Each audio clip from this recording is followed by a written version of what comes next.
خالق بھی وہ ہے، مالک کون ہے؟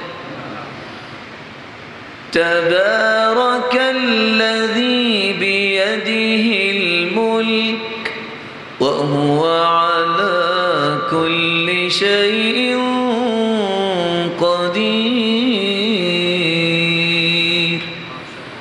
بابرکت ہے وہ ذات جس کے ہاتھ میں پوری کائنات کی بادشاہت ہے۔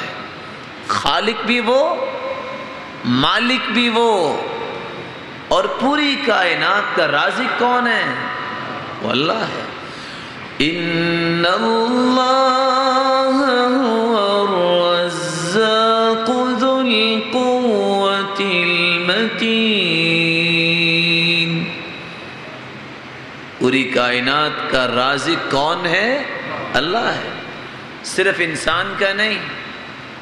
مفسرین کی رائے اگر لے لی جائے، زمین میں 22,000 مخلوقات بستی ہیں۔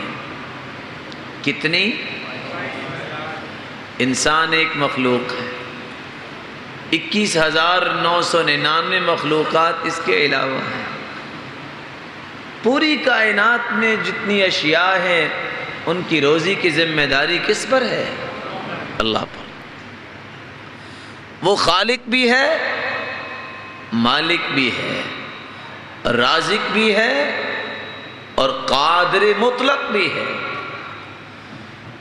واللہ علی کل شیء قدیر۔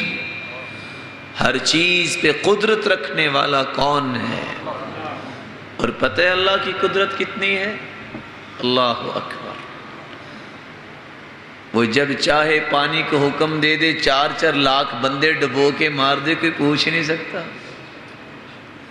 وہ جب چاہے دنیا جہان میں بازو کھڑا کر کے نعرہ لگانے والے کہ ہمارے شہروں کو زلزلہ اور ارتھ کوئی کچھ کہہ ہی نہیں سکتا، دنیا سے ملیا میٹ کر دے، وہ میپ ہی نہیں ملتے جو بلڈنگیں بنی ہوئی تھی، وہ نظر آئے گا؟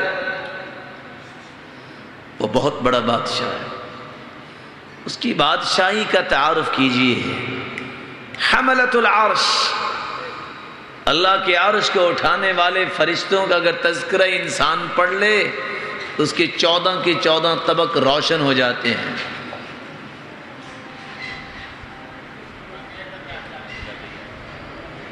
رسول اللہ صلی اللہ علیہ وآلہ وسلم نے فرمایا، اللہ کے فوجی، اللہ کے فرشتے کیسے ہیں؟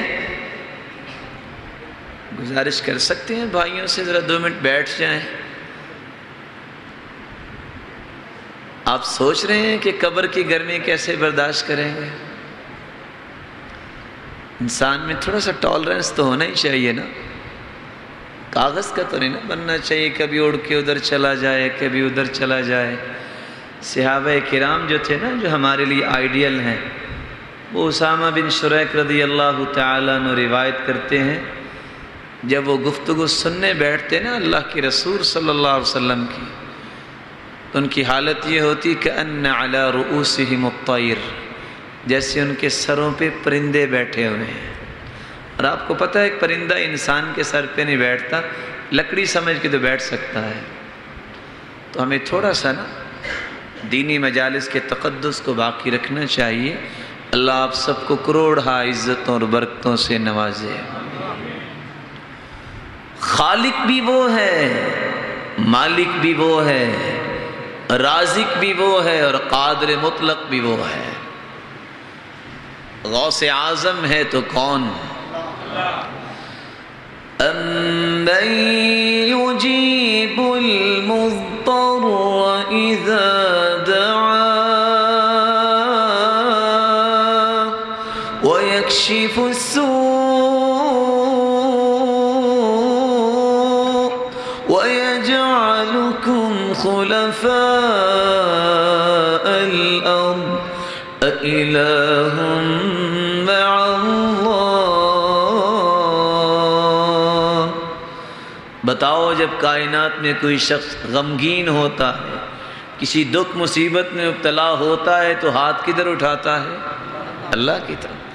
غوث اعظم ہر ایک کی فریاد سننے والا کون ہے؟ وہ اللہ ہے۔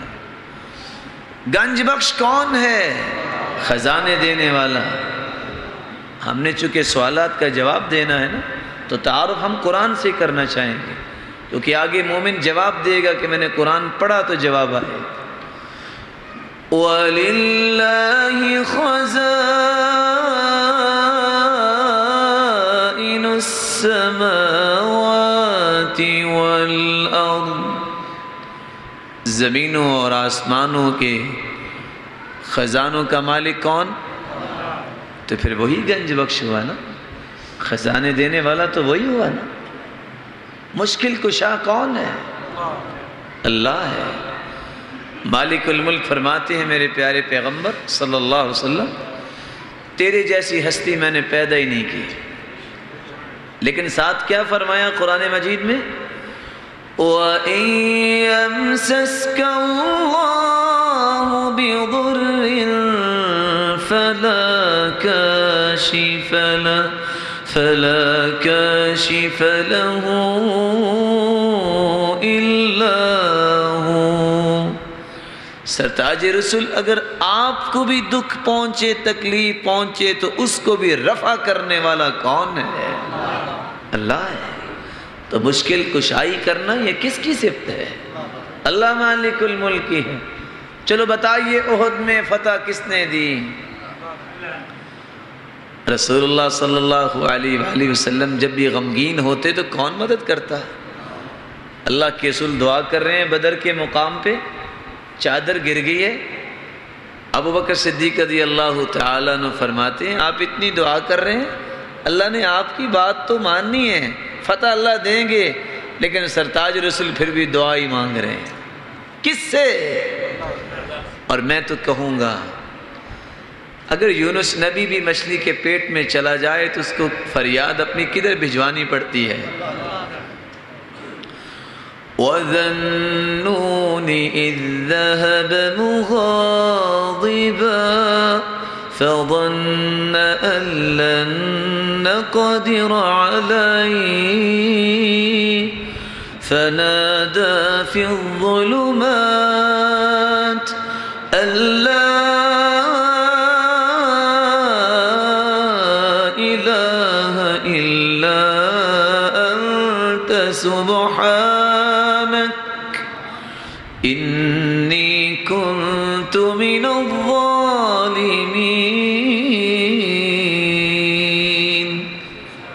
تین اندھیروں میں، پانی کا اندھیرا، رات کا اندھیرا، مچھلی کے پیٹ کا اندھیرا، تین اندھیروں میں اگر انبیاء بھی چلے جائیں تو وہ بھی پھر بھی کس کو پکارتے ہیں؟ اللہ کو پکارتے ہیں۔ پتہ نہیں مسلمان بیچارہ کیوں بھول جاتا ہے، یہ فکری مسکین، چھوٹی سی بات ہو تو کبھی کچھ کہہ رہا ہوتا ہے کہ فلاں کشتی کو پار لگا دے۔ وہ اکرمہ تھا نا رضی اللہ تعالیٰ عنہ، اسلام سے پہلے فتح مکہ کے دن بھاگ پڑا، کشتی میں بیٹھ گیا، کشتی ڈولنے لگ گئے۔ کہنے والے نے کہا کہ آج کوئی نہیں بچائے گا، وہی بچا سکتا۔ آج لات منات عزہ کچھ نہیں کر سکے۔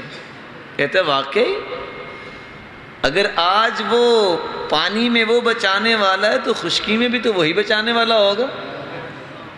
فوراً زبان سے کہتا ہے اللہم ان علی عہدن، اللہ تیرا میرا وعدہ رہا، آج بچا دے ان اضع یدی فی ید محمد صلی اللہ علیہ وسلم، میں جب کشتی سے نیچے اتروں گا اپنا ہاتھ محمد کے ہاتھ میں دے کے مسلمان ہو جاؤں۔ ابو جہل کے بیٹے کو عقل آ گئی، کس کے بیٹے کو؟ تھا وہ کفر کا سرغنہ، لیکن سمجھ آ گئی۔ یہاں ایک چھوٹی سی بات اور کہہ دوں، شاید کہ کسی کے کام آ جائے۔ انسان صبر نہ کرے، نبی بھی صبر نہ کرے، وہ بھی تین اندھیروں میں جا گرتا ہے۔ اگر امتی بے صبرہ ہو جائے تو 300 اندھیروں میں جا گرے گا، اسی صبر نہ چھوڑو۔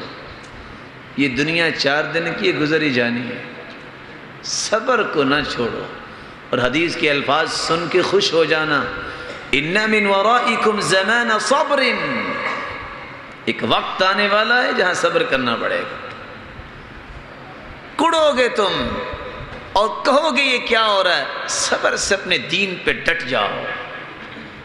للمتمسک فیہ اجر 50 شہیدا، صحیح الجامع کی روایت ہے، جو ایسے صبر کے ماحول میں دین پہ ڈٹ جائے گا اس کو 50 شہیدوں کا ثواب ملے گا۔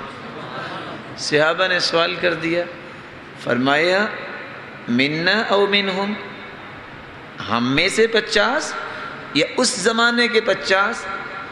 فرمایا 50 شہیدا منکم، میرے صحابی تم میں سے کوئی 50 صحابہ شہید ہو جائیں، جتنا اجر ان کو ملے گا صبر کے زمانے میں دین پہ ڈٹے رہنا اور قرآن و سنت پہ اپنے آپ کو لگا لینے والا، اس کو اتنا ہی اجر ملے گا۔ خالق بھی وہ اور مالک بھی وہ، قادر مطلق بھی وہ، رازق بھی وہ، غوث اعظم بھی وہ، گنج بخش بھی وہ، مشکل کشا بھی وہ، داتا کون ہے؟ یَهَبُ لِمَن يَشَاءُ إِنَاثًا وَيَجْعَلُ مَن يَهَبُ لِمَن يَشَاءُ إِنَاثًا وَيَهَبُ لِمَن يَشَاءُ الذُّكُورَ أَوْ يُزَوِّجُهُمْ ذُكْرَانًا وَإِنَاثًا وَيَجْعَلُ مَن يَشَاءُ عَقِيمًا، وہ جس کو چاہے بیٹے دے دے، جس کو چاہے بیٹیاں دے دے، اور جس کو چاہے بیٹے اور بیٹیاں ملا کے دے دے، اور جس کو چاہے بانج بنا دے۔ کوئی پوچھ سکتا ہے؟ نہیں پوچھ سکتا۔ تو پھر داتا کون ہوا؟ اللہ سبحانہ و تعالی۔ یہاں میں ایک بات کہہ دوں، اللہ آپ سب کو عزت سے نوازے۔ عقیدت اہل سنت والجماعہ، جو سلفی عقیدہ ہے، اس کی 5 باتیں کبھی نہ بھولیے گا۔ پہلی بات، عقیدت اہل سنت والجماعہ یہ ہے، جب اللہ سبحانہ و تعالی کا نام آئے تقدس کو نہ بھولو، اللہ کی جلالت اور عظمت کو